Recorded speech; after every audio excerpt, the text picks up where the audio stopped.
Hello everybody, today we're going to draw a caricature using our Crayola markers. I really like these. You get thin and thick lines out of them, and I just love it.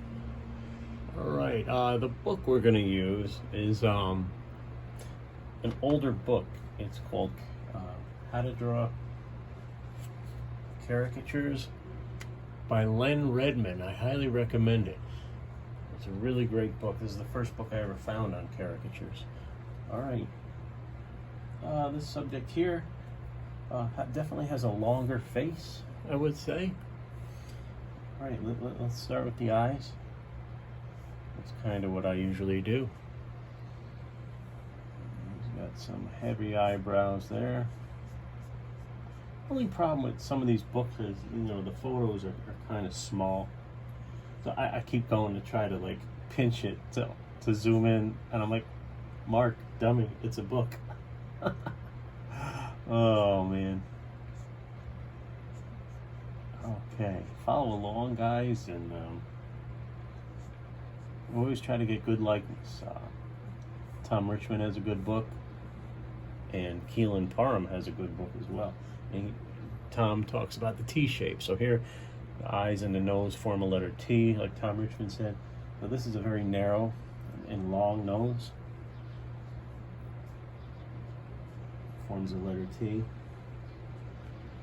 Alright, see how I'm using these very thin lines right here, and then thick right there. So you can definitely get a lot out of a Crayola marker. I order them in bulk. Got a big old smile on this guy.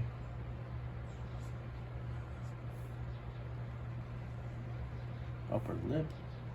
And it's kind of going this way. If you look. Got kind of a little crooked smile there that we're going to exaggerate. Because this is caricature.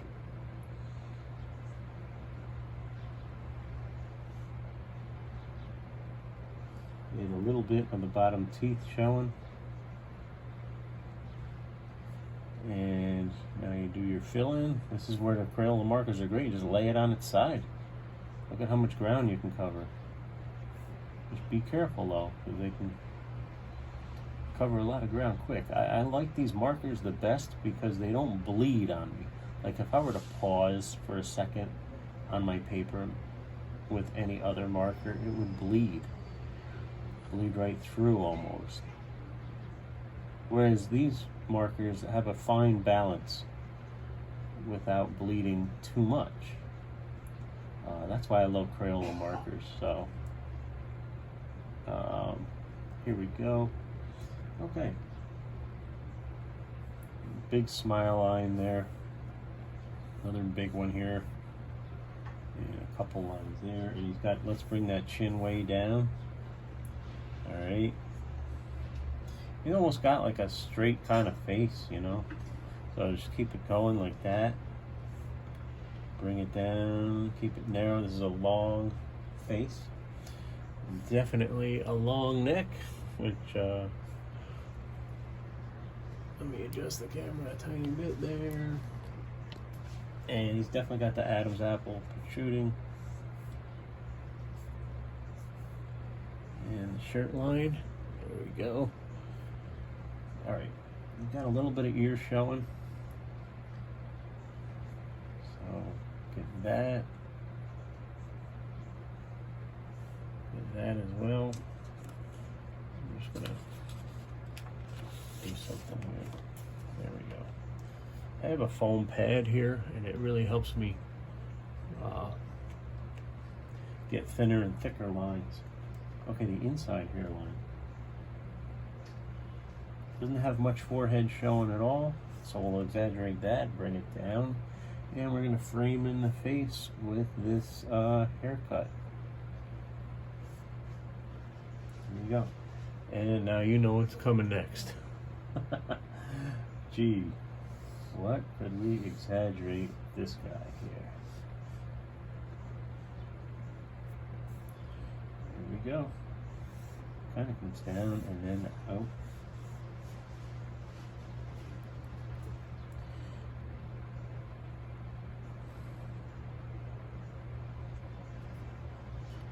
the eyes.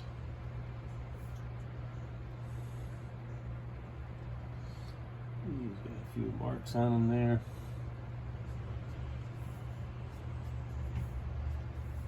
And we can color in some shading with our color stick here.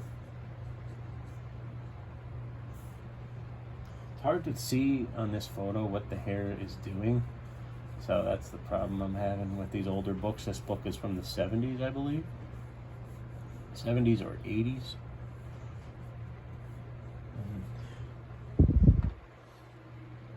That is our caricature with a Crayola marker. I take my color stick. These are Prismacolor art sticks. You can cover a lot of ground with them, like so. Okay, just lay it on its side. You really got to push with these though, because I'm using a very smooth paper. But if you had paper with more tooth, it doesn't take much pressure at all. See how this really makes the caricature pop forward. And now some shading in the face to bring some features forward. Very light shading there. You don't want to go too heavy on the face. The upper lip always gets a shadow from the nose and the lower part of the lower lip. And that's about it, guys, for caricature with a Crayola marker and Prismacolor art stick. And I hope you learned. Follow along. Thanks so much for watching.